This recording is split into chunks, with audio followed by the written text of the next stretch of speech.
Hello, how you doing? Um,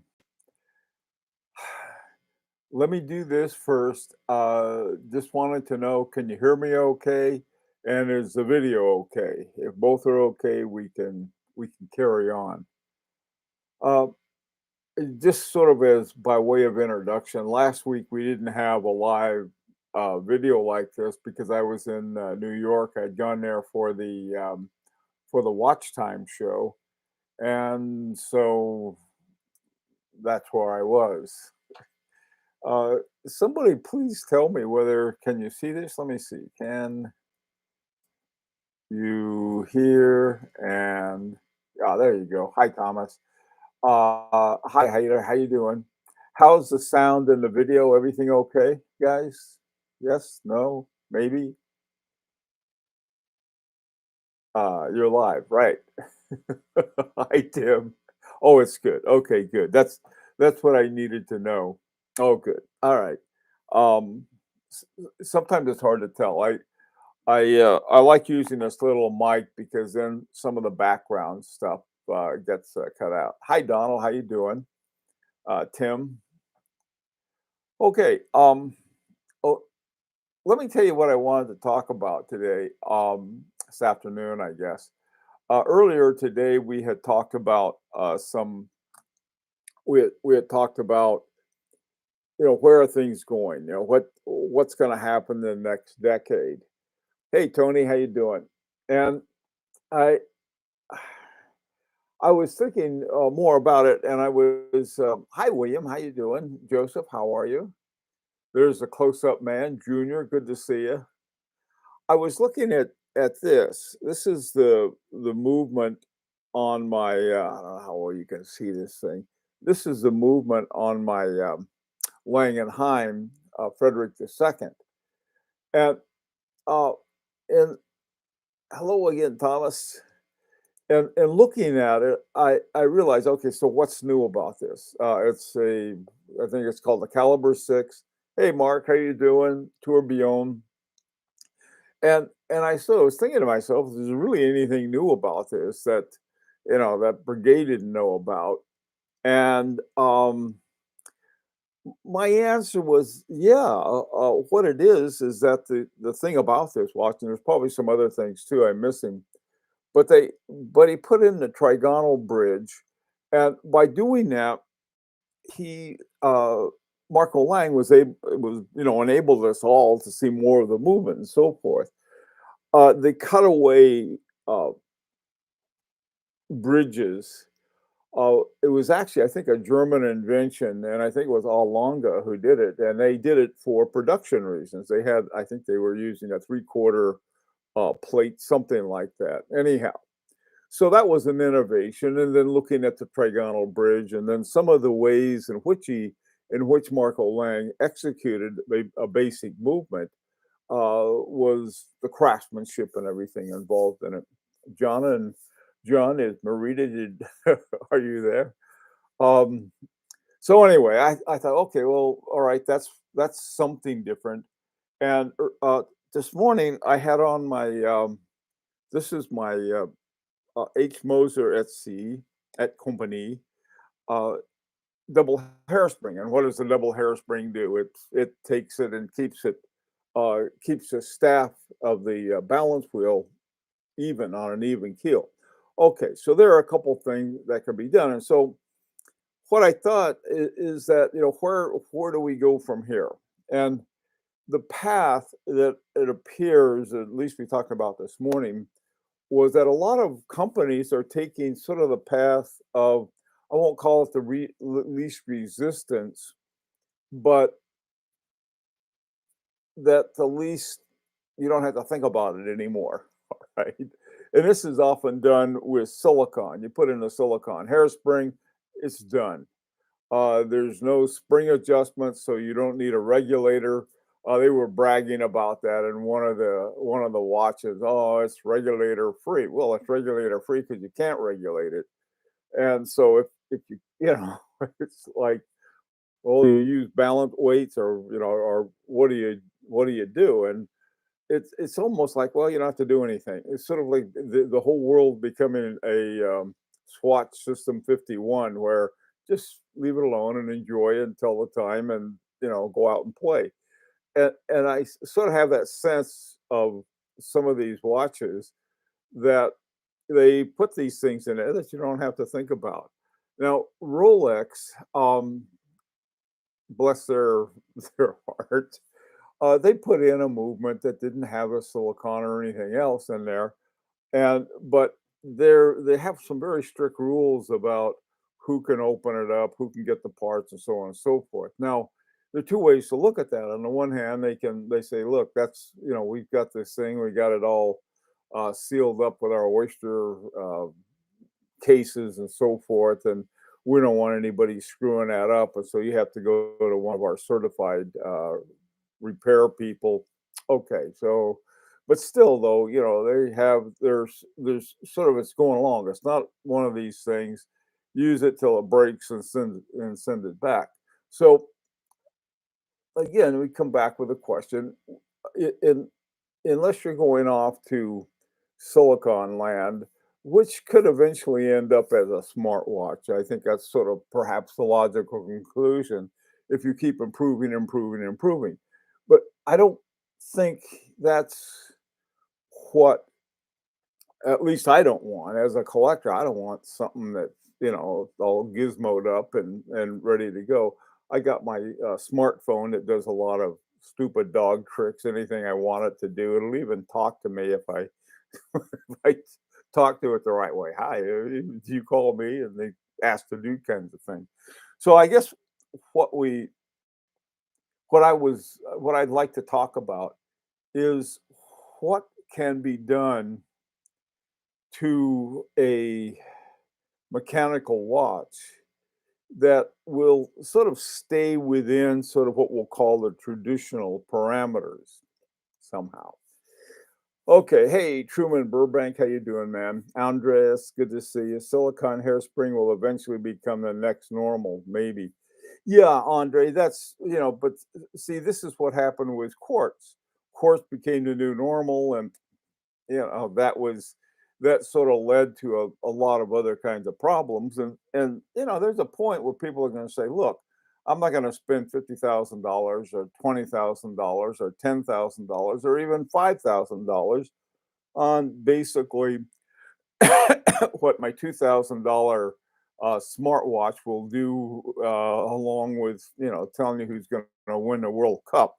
So that kind of thing, I think, is sort of like, yeah, that if it goes that way, I wouldn't pay $5,000 for that. Like right now, I think there's sort of a certain year at which Patek Philippe began putting in silicon hairsprings, and I don't want any watches that were made with a silicon hairspring.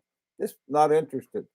I sold my old Patek Philippe, and it was a wonderful watch. God, it was great, and but it just wasn't wearing it, and sort of it had come and gone. Its time had come and gone, so to speak. Anyway, hey, Vladimir, how you doing, man? Good to see you. So anyhow, would something like a chain-driven, continuously variable escapement be possible? Think of a CVT transmission in a car. Something like that, Thomas. Like a or the fusee and chain, or something like this. Different kinds of things. Some kind of innovation. Some innovation may be like this: is that to work out a design so that you can the when you look at the movement, you can see all of the gears, you can see the gear train, the escapement, and how everything is going. And that's something. And of course, the finishing and the German tradition and so forth. And to me, it's like a wonderful watch. And so when I'm wearing it, looking at the time, I know that in the background, some wonderful things are going on. Not On the other hand, I've got my Fitbit. it's got it's got a little computer brain in there working away, doing what they do. Um, Regulation free, fine adjustment. What does that really mean? Well, those are not I didn't invent them. In other words, is that you can't regulate it, unable to regulate. You can call it what you want, but that's what it really means. The now again, if we go back and we take a look at George Daniels' work on watchmaking, he's sort of like is very he doesn't think too much of curb regulators. He likes the free sprung regulators. The thing with the free sprung regulator, though, and perhaps even with the silicon one, is that all of the adjustments are by adjusting the weights around the balance wheel. And that's great. I mean, that's sort of traditional watchmaking. So that's what we're talking about. On the other hand, you have this incredible regulator that Jean-Marc Viderec created a few years ago that totally changes what a curb regulator is like, and it's it's very different. I'll put it that way. The way that it holds the springs and so forth, and how it adjusts it. Now, this is sort of an innovation from a few years ago, and we can see other ones like that. For some reason, they seem to come out of Agenor and wholesale movement makers, and probably the creme de la creme is the Agengraph chronograph. This is amazing, totally revolutionized the way people thought about chronograph. But uh, so innovation is possible if you have somebody who can do that. To me, one of the neatest uh, innovations, and again, when we talk about innovations, there are different kinds of innovations that some to me are fairly important, like anything that'll work toward constant force is more important than somebody putting on some fancy guilloche on a dial. That's fine, and it makes it look nice and so forth, and it can take considerable skill to do that. But like, oh yeah, one of my favorite, and one that people don't even think about if they have it, and there are not a lot of watches with it. And that's the dual barrels set in parallel. And essentially, what they do is that they work together to give a smooth and sort of a constant force by sharing simultaneously the power from two mainsprings. The serial ones, on the other hand, one does it, and then the other one does it, and it adds to the charge, to the length, how long the thing is going to run, which is another kind of innovation. But I'm thinking about those kinds of things. One of the biggest problems, in one that I experience, it seems, at more rewarded is magnetization. In other words, your watch gets all magnetized, and either it runs too fast or too slow, or not at all.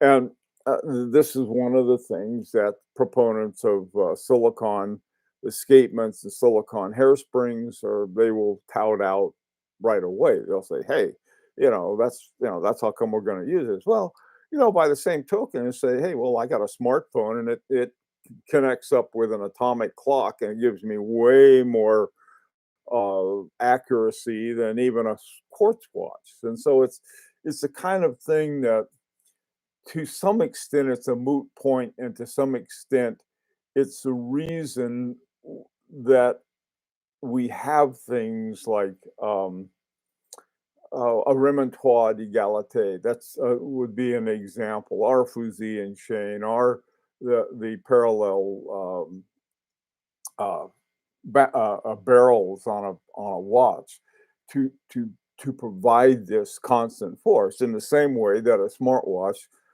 connects up with an atomic clock somewhere that says, makes any kind of nanosecond adjustment to your watch, which is, it's not a competition to that. It's simply, rather, here I have a mechanical watch using mechanical stuff, and it's better than it was using this other method in the same within the same context. So I guess it's what I'm asking is that where are we going next on this? Frederick's constant silicon oscillators beating it. Oh man, yeah. I mean, he beats it like a rented mule. Um, Silicon has not proven it, so wait for another 200 years. Yeah, one of the things Philippe Dufour and even more so Roger Smith have said, look, he said, I've got watches 300 years old made of these metals and they still work very well and they still keep excellent time. Will silicon do that? Well, uh, I don't really care. I mean, uh, 300 years from now, yeah, I don't know. I mean, and I'm glad I didn't live 300 years ago. Mm. And but these things, but there's sort of there's something else, and I guess it would be perhaps the difference between somebody mentioned it earlier today between an acoustic guitar and an electric guitar. I like them both, but they're very different kinds of things, and I think that the are like making they were I read something about how Stradivariuses were made and the special wood and everything, and this is the way that I see watches and watchmaking. I think it would be very hard to say, well, we use silicon in our watches because they're more accurate. We're talking about a mechanical watch like an Omega, who are full of silicon. So are Patek Philippe's, and they say we do it because we get a better accuracy. Yeah, not compared to my Fitbit, you don't, or not compared to my smartphone, or any of these kinds of things. They just get trampled, and so that sort of reasoning falls by the wayside as far as I'm concerned. I got accuracy that is way beyond that, and so what I want to see is sort of innovations that like a Remontoid Galatea, this will do something to help provide the constant force. So where do we go with that? Or how can somebody make something like the trigonal bridge? And so I can see how everything is moving along and perhaps some different things in there. Um, Yeah, Truman Burbank's point about, yeah, for you have an everyday beater and you want something accurate. I tell you, in fact, I'd be perfectly happy with a G-Shock. Put on the old G-Shock and go out and roll in the mud or whatever you do with G-Shocks, and things on, tapes a lick it and keeps on ticking. But something like this. Here's my Parmigiani Culpa. This thing I've had for quite a while, and somebody else had it for quite a while before I bought it from them. And I had to have it serviced, and they serviced it, and it's like new again. I couldn't be happier with it. And there's something about that is special about these kinds of watches, and I'm not about to pay like these really huge amounts of money for a mechanical watch that some guy is telling me it's more accurate because they put in silicon when I got I got a smartphone or a smartwatch or even my Fitbit, hey, it doesn't even keep up with it. So the thing is that if we're going to have, and if there's any future to watchmaking and craftsmanship that is associated with watchmaking, and one of the things that sort of happened, and it's a shame in a way, is that the price of gold and platinum have just gone insane. Right around 2000, that era and there, gold was about $200 an ounce. Uh, Back in the 70s, when they first started allowing people to buy it here in the United States, it was $30 an ounce. Now it's $2,000 an ounce. A lot of this, I think, is because people were worried about inflation and things like that. But this happened, before, it had just been going along, people nervous about something, so they hang on to gold. It turned out if somebody had bought gold, I think it was back in the early 1980s, it would have been the worst investment they could have made with all of the money that came along with computers and everything like that. But gold, that's one of sort of a disappointing thing because it's fun to have gold.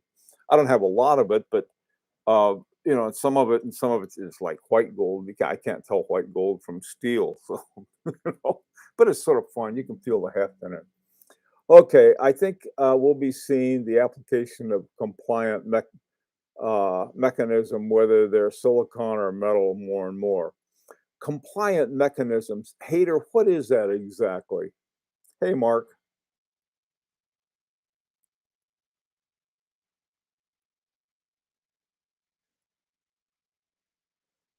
Hey, Mimivox. Mechanical watches are counterculture to mindless consumer culture and plastic crap imported from communist China.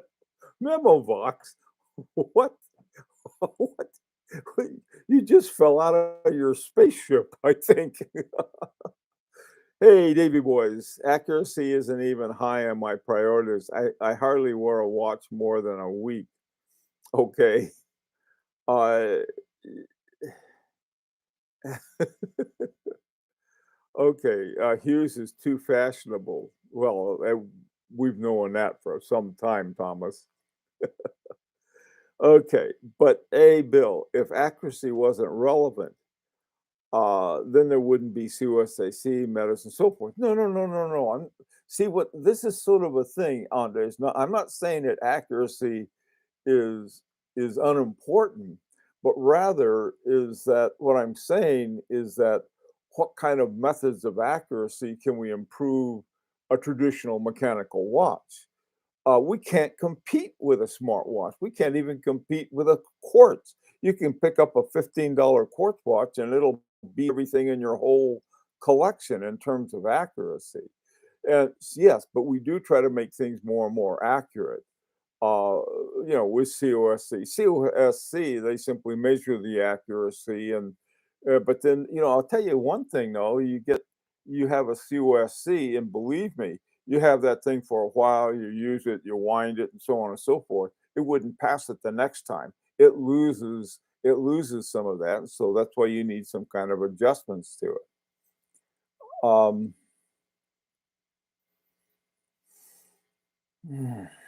Silicon hairsprings don't phase me at all. Okay, I'm glad you're not phased by that. In the future, they could just put in an escapement with a metal hairspring in lieu of the silicon one. I don't know what they're going to do with it, but it's sort of like you know, letting the camel's nose under the tent, so to speak. The next thing, you're living with a camel. I don't know. Um, Seems to me that you are just interested in the artistry and romance of traditional watchmaking. Yes, that's exactly right, Davy Boyce. Why would I pay so much for it otherwise? I mean, is that like if it weren't for that, I'd be perfectly happy with a System 51. Here's your watch. Don't mess with it. We fixed it up, and you can get to wear it. And it's got a mechanical movement in it that works really well. If you don't have that, why are we paying this incredible amount of money? Um, I looked this up, and this isn't what I paid for it. I'm cheap, by the way. This was $23,000. That was the MSRP on it when it first came out. Oh, I don't know, around 2005 or whenever it was. I'm not sure the exact date on it. And it's a wonderful watch. I mean, it's got all kinds of wonderful things. It runs at 2.5 hertz. It's got a power reserve indicator in the back. It's got you can see a lot of the movement going on. But I'm not going to pay 20,000 bucks for something that is, like really accurate. The most expensive smartwatches, and I don't think that's too much. Um, Vincent Calabrese calluses might be what you're interested. Yeah, somebody else mentioned that. That's another thing. Hey, by the way, somebody said, "Oh, um, Calabras's NHC went bankrupt or something like that." I didn't see any. I looked for that. I don't know if that's true or not. Compliant mechanism achieves force and motion transmission through elastic body deformation, a bit like a credit card that you fold between your fingers until it snaps the other way. Okay. Um, Innovation slash cost is an important factor in the manufacturing equation. So you're suggesting are cost-effective innovations. Yeah, well, sometimes not even that. I'm trying to think of every watch I have that has something really cool about it that will help the constant force. That is solely and fully a matter of some smart sort of microengineering, if you call it that, for working with mechanical watches. And the ones I have are to me a delight. This is something. I mean, let's face it. Anybody who's interested in watches to the extent that we are is something's wrong. We spend all of this money, and then if somebody came along with some kind of rare bird of a watch that we would have at a price that we could afford, we'd snatch it up and forget everything we've been talking about just now. Hey, Joseph, innovation costs? Yep, important. They're used in these very high beat silicon escapements. Yeah, it's the whole thing about the high beat. To me, I don't like high beats one bit. Not only do they more wear and tear on your stuff. There's something about them that just doesn't. You can't see the swing as much of the balance, and I don't know. I think Davy Boys had it right. You're very romantic about it. Sure. Otherwise, why would I spend so much time and have so much fun with it if I weren't? Um, let's see. They use these, yeah, the very high beat silicon escapements. I know that. I mean, there's these things, and the silicon escapements don't magnetize. Even better. I don't think it has to be a chain and fusee double impulse movement, et cetera, to stay relevant. Why do you think cheap Russian mechanical watches are selling like hotcakes among the young? Because they're cheap, period. And they're sort of fun. I have one $35 on eBay. That's the one alarm watch that I have. And since I have such crummy hearing, I can't hear it anyway, but I got my alarm. Check off that box. Andreas, judging from your collection, accuracy isn't top priority, but rather the artistry. The artistry, I would say the craftsmanship. If the artistry includes the movement, yes, I would agree with that, but not artistry in the sense that I've got a pretty dial or pretty case. Those things are nice, but it's what's inside. The artistry is, the artistry of the movement is what appeals to me. But there's a company called Instant Lab, which makes ISO Spring, which is a metal version. Okay.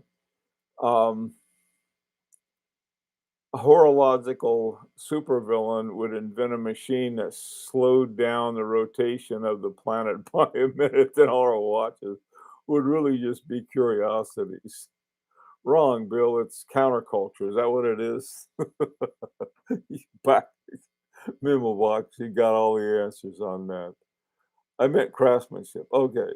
Um, did a bit of gardening today. Wore a quartz watch whilst working. Now, see, this is I'm Thomas. I'm when I do gardening, I use my Seiko 5. It's what I call gardening. Okay, some other topics, real quick. We're almost out of time. A couple different people told me this happened to them. They they had bought a watch, they paid for it or put a down payment on it, and then they never got the watch, and they got their money back. I mean, the person who had the watch said, "Yeah, I don't think I'll send it to you," even though they were paid. This is why I like, and it can be very pricey, but the safety of something like Chrono 24 going into escrow. But two different people have that same problem, or a problem like that. One guy got a call and they said, "Well, here, you want your money back?" No, I want my watch. And this happened in two different people. One guy had a deal on a watch, made the deal, turned, and so then the guy said, "Well, when are you going to send it?" He didn't feel like sending it, and so he finally sort of gave up on this particular seller, and he got his money back. And then he saw the guy took the same watch, put it back for the same price, back for sale again. I don't know what's going on. I mean, it was like, whoa.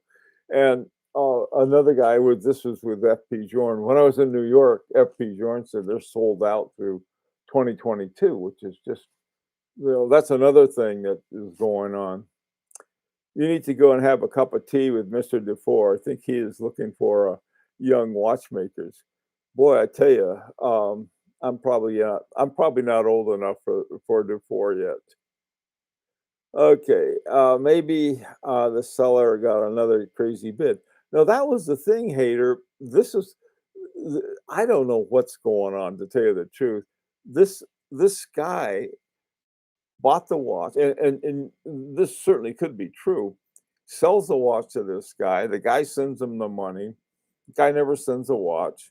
So the guy gets tired of waiting for him and gets his money back. And then the guy goes out, he puts it up for exactly the same price. I don't know what's going on. If scientists are correct and Earth is spinning faster, it'll be hard for mechanical movement to get accurate time. Yeah, that's probably true.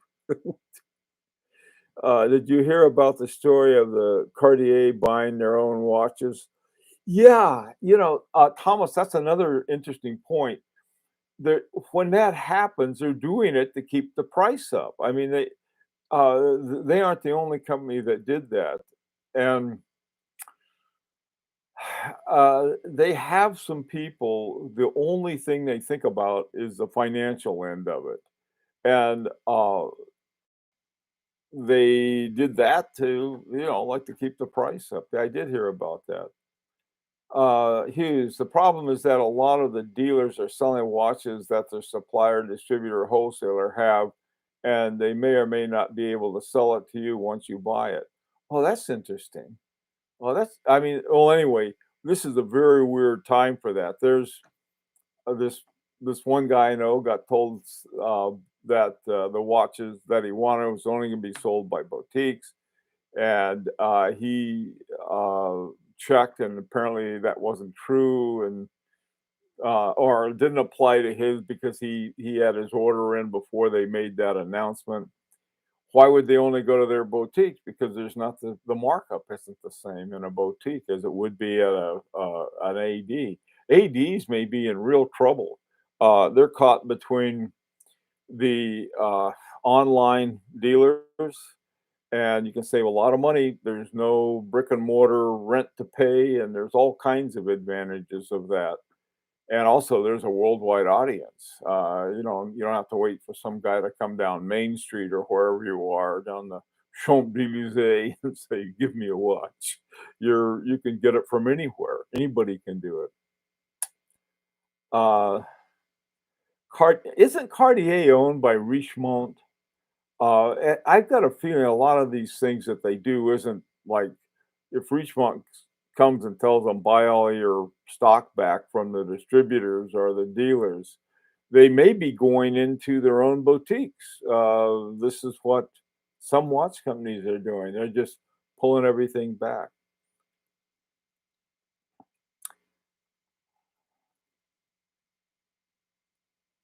Okay, no, Cartier is suspected by now. Yeah. Okay, once 2017, I think, and once recently. I don't know the model. Watch some videos on it. Okay. ADs are in trouble. Couldn't happen to nicer people. Okay, use. Yeah, uh, these ADs who have gone in and explained to some desperate watch buyer, "Oh, we have to charge you a premium." How can you how can you feel bad for them? Um, yeah, Cartier is Richemont. Also owns Watchfinder. Yeah, that's another thing. They're getting into the used market. Um, anyway, okay, guys, I guess our time is up. Yeah, I'm sort of over by a little amount. Anyway, thanks everybody for coming, and I think we're in for interesting times. This is both a blessing and a curse, and I'll take it both ways. So, everybody be safe, take care, and see you next week.